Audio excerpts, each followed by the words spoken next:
5 seconds.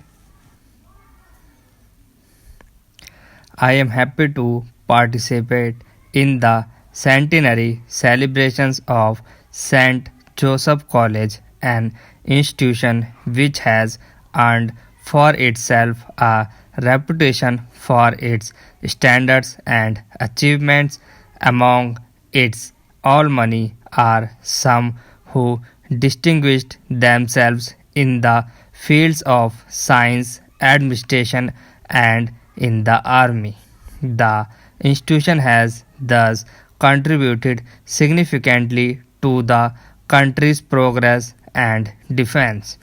Institutions like yours, started by missionaries in different parts of the country, have helped a great deal to spread Western education in the country, especially in the 19th century and the earlier decades of this century.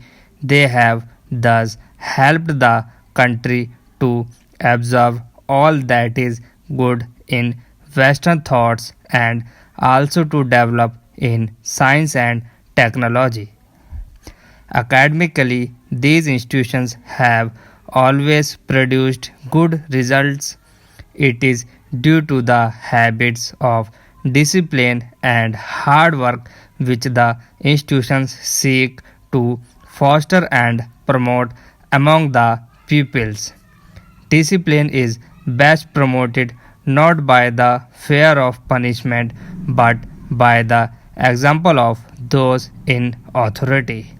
The founders of these institutions and those in charge of them belong to organizations which demand of their members discipline and dedicated hard work, qualities which they in turn seek to promote among their pupils.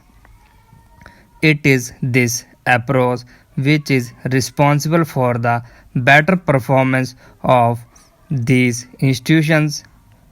During the past 2 or 3 decades, there has been a large increase in the number of institutions offering higher education. Extensive and widespread facilities have already been created, and the main effort now should be to put them to the maximum possible use.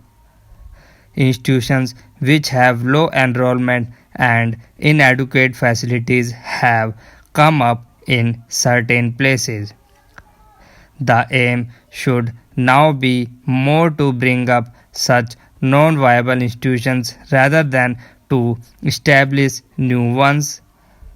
At the same time, the needs of first generation learners, particularly those belonging to socially and economically backward sections for whom higher education provides an opportunity to improve their social and economic status, have to be taken care of so as to enable them to take advantage of employment opportunities.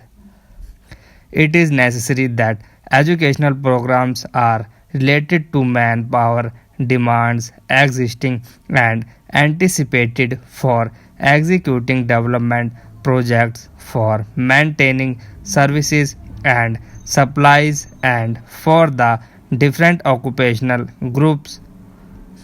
While there are deeper reasons for unemployment among the educated part of the problem arises for the want of proper matching between education and employment so that education become more relevant.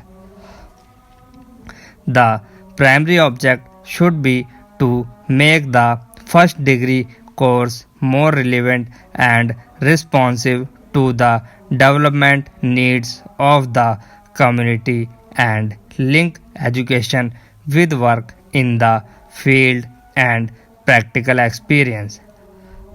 In a competitive environment in which satisfaction of one's material needs is the primary consideration, education cannot but be related to the imparting of enough skill and knowledge for eking out one's livelihood. But it ought to be more than that.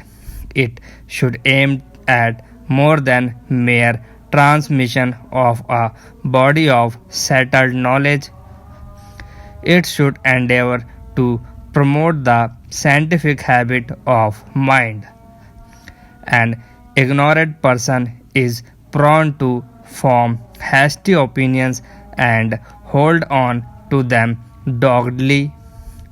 The scientist, on the other hand, is slow to believe, and he believes only to the extent it is based on evidence. He is aware of the tentative nature of his opinion and the possibility of his having to change his belief if fresh evidence warrants it. The development of such a scientific attitude of mind should be the goal of education. Today, with powerful mass media constantly pouring for propaganda for commercial, political, and other ends, a citizen needs more than ever to develop a capacity for sifting facts and evidence and to think objectively. It should be the aim of education to develop such capacity. The 5-year plans envisages that institutions of higher learning would be encouraged and enabled to involve themselves in the development activities of the community and provide support through extension service of students and of faculties.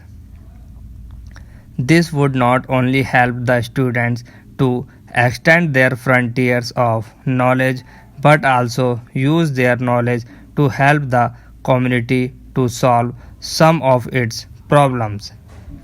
Education is a process that never ends. One learns all one's life. The sources of knowledge are also countless.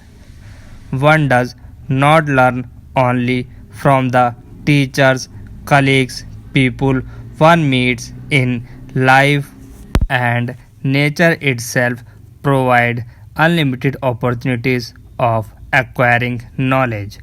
What is needed is the humility to admit that knowledge is available everywhere and the will to learn. Education must be thought of not merely as preparation for maturity but as a continuous development of mental faculties and continuous illumination of life.